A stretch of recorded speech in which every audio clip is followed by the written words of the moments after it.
રંગમાં રંગાયા વિનાનું કોઈ બાકી ન રહે. એટલા માટે તો પ્રભુએ એવી વ્યવસ્થા પણ કરી કેવા સુંદર દિવસોમાં.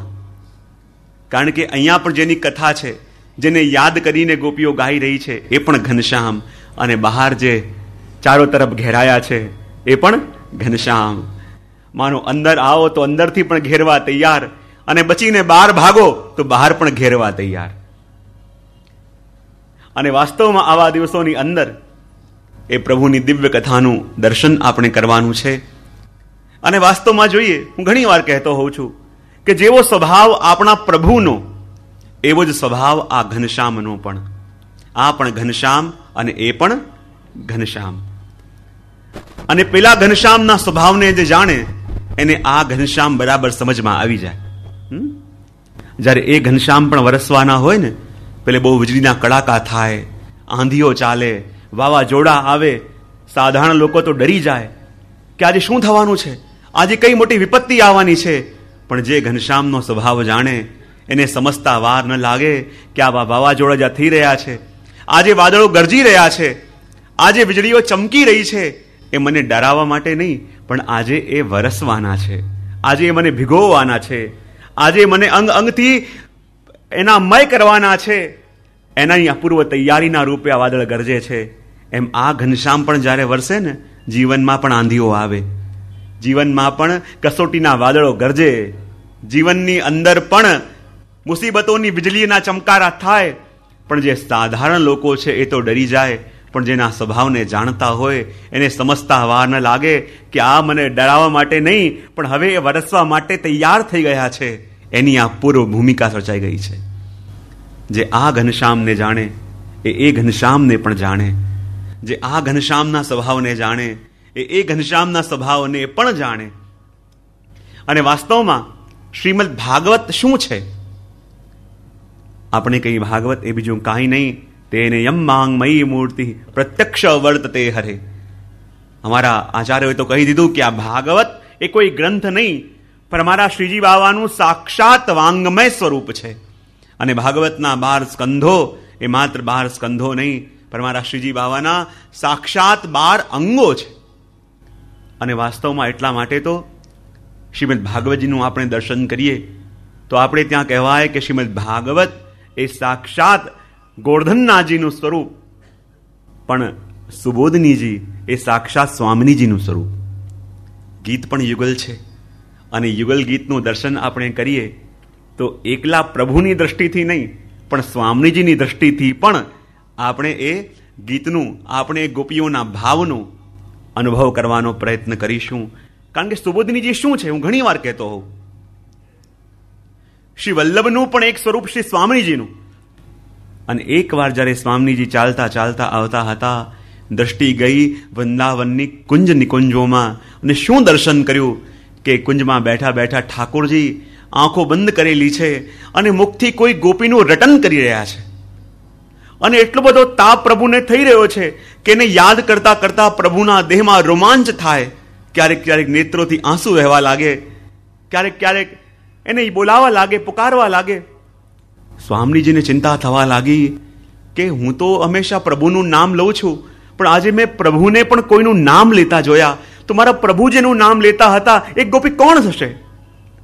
હું તો નિત્ય પ્રભુનું સ્મરણ કરું છું, હું તો નિત્ય પ્રભુનું સ્મરણ કરતી જ રહું છું, પણ આજે મેં મારા પ્રભુને પણ કોઈનું સ્મરણ કરીને ભાવ વિભોર બનતા જોયા. આજે મારા પ્રભુ કોનું સ્મરણ કરી રહ્યા હશે? એ વિચાર કરીને સ્વામીજીને ચેન પડતો નથી.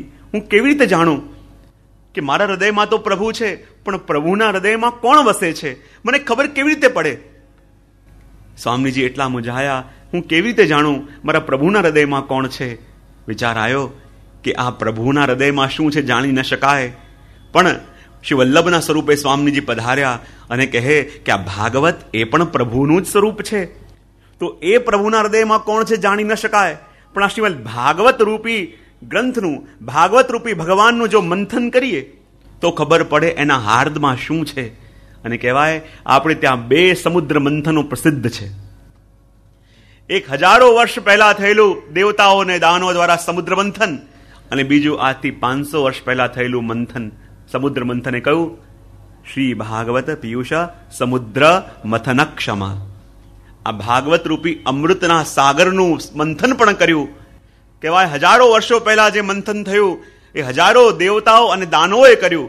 અને આજથી 500 વર્ષ પહેલા જે સમુદ્ર મંથન થયું એ એકલા આપણા શ્રી વલ્લભાચાર્યજીએ કર્યું.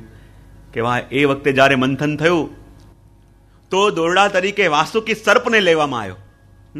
હજારો દેવતાઓ અને હજારો દાનવો હતા, પણ દોરડું એક વાસુકી સર્પ. અને મહાપ્રભુજી જ્યારે મંથન કરતા હતા તો મંથન કરવાવાળા મહાપ્રભુજી એક, પણ દોરડા 7.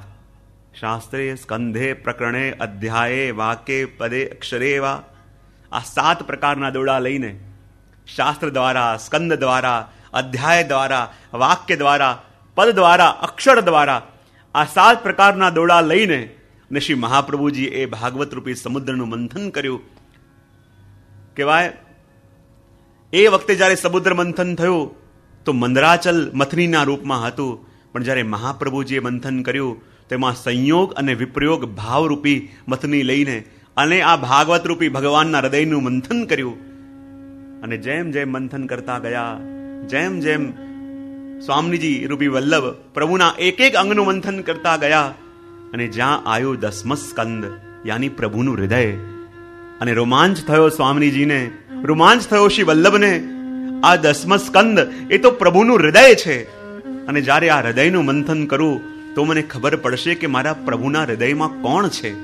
અને જ્યારે સ્વામી સ્વરૂપ શ્રી વલ્લભે મંથન કરતા કરતા પ્રભુના હૃદય રૂપી 10મા સ્કંદનું મંથન કરવો પ્રારંભ કર્યો, ને જ્યાં મંથન કરતા કરતા આપે પ્રભુના હૃદયનું મંથન કર્યું તો શું જોયું? જોઈને ચોંક્યા કે પ્રભુના હૃદયમાં બિરાજમાન બીજું કોઈ નહીં, પણ પોતાના સ્વરૂપને જ, સ્વામીજીના સ્વરૂપને જ આપે દર્શન કર્યું. ને જ્યાં પ્રભુના હૃદયમાં બિરાજમાન એ સ્વામીજીના સ્વરૂપનું દર્શન સ્વયં શ્રી વલ્લભે કર્યું. પ્રસન્ન થયા, ભાવ વિભોર થયા, અને ભાગવત રૂપી ભગવાનના હૃદયમાં રહેલા એ સ્વામીજીને આપે બહાર પ્રગટ કર્યા. અને બહાર પ્રગટેલા સ્વામીજી એ જ આ સુબોધનીજી, કે પ્રભુના હૃદયનું મંથન કરીને એમના હૃદયમાં રહેલો એ હાર્દ, એમના હૃદયમાં રહેલો એ ભાવ જે શ્રી વલ્લભે કૃપા કરીને પ્રગટાવ્યો એ જ તો સુબોધનીજી છે. અને વાસ્તવમાં શ્રી વલ્લભ સિવાય, શ્રી વલ્લભની કૃપા સિવાય, શ્રી વલ્લભની કાની સિવાય આ ભાગવતનું દર્શન આપણે કેવી રીતે કરી શકીએ? જ્યારે પદ્મનાભદાસજી પણ ભાગવતની કથા કરતા હતા, શ્રી વલ્લભ આવીને સામે ઉભા થઈ ગયા. એક પ્રસંગ ઉપર 1.5, 2, 3 કલાક સુધી પદ્મનાભદાસજી બોલતા રહ્યા, અને જ્યાં પ્રસંગનો વિરામ થયો શ્રી વલ્લભ કે આ પ્રસંગને હજી કંઈક ખોલો, હજી પ્રગટ કરો ભાવ. પાછા બોલવા લાગ્યા, પાછા 1.5, 2 કલાક બોલ્યા. શ્રી વલ્લભ કે હજી આ પ્રસંગ ઉપર હજી કંઈક બોલો. હજી બોલ્યા, હજી કંઈક સંભળાવો. અને એમણે તો પોથીજી બંધ કરી દીધા કે જેઓ શુકને કહી સો મેને કહી દી. જેટલું જેટલું સુખદેવજી કહ્યું છે એ બધું મેં અક્ષરશઃ કહી દીધું. હવે આનાથી કંઈક આગળ હોય તો આપ જ વિરાજમાન થાવ અને આપ જ વર્ણન કરો. પદ્મનાભદાસજી તો નીચે બેસી ગયા, અને જ્યાં શ્રી વલ્લભ આચાર્યપીઠ પર વિરાજમાન થયા અને જ્યાં એ જ પ્રસંગ ઉપર બોલવાનો પ્રારંભ કર્યો, 1 કલાક, 2 કલાક, 3 કલાક, 4 કલાક, 5 કલાક, જેમ જેમ વલ્લભ બોલતા જાય એમ એમ પદ્મનાભદાસજી ઝૂકતા જાય. ને જ્યાં વલ્લભની વાણી વિરમી અને પદ્મનાભદાસજીએ સાક્ષાત દંડવત પ્રણામ કર્યા, ધન્ય થઈ ગયો, આજે કૃતાર્થ થઈ ગયો. બધા કહેવા લાગ્યા, અરે પદ્મનાભદાસજી, તમે તો કહેતા હતા જો શુકને કહી સો મેને કહી દી. જેટલું જેટલું સુખદેવજીએ કહ્યું એ બધું મેં કહી દીધું, તો આજે શ્રી વલ્લભે કહ્યું એ ક્યાંથી આવ્યું? ત્યારે પદ્મનાભદાસજી કહે, હું તો હમણાં પણ કહું છું કે જેટલું જેટલું શુકે કહ્યું એ બધું મેં કહી દીધું. પણ આ જેની કથા હું કરતો હતો, જ્યારે સ્વયં આવીને પોતાની કથા પોતાના મુખે કરે તો એને કોણ પહોંચી શકે? આ તો હું જેની કથા કરતો હતો એ જ પ્રભુ શ્રી વલ્લભ સ્વરૂપે પધાર્યા, ને જ્યારે એ પોતાની લીલાનું વર્ણન પોતાના રીતે કરે એને કોણ પામી શકે? એને કોણ પહોંચી શકે? હું તો પહેલા કહી દઉં કે મારું સામર્થ્ય નથી આ યુગલ ગીતનું વર્ણન કરું. એ જ વલ્લભને વિનંતી કરું કે હૃદયમાં વિરાજમાન થઈ પોતાના નિજજનોને જે ભાવનું દાન આપ કરવા માંગે, કારણ કે આ તો એક એક ગોપીનો અનુભવ છે.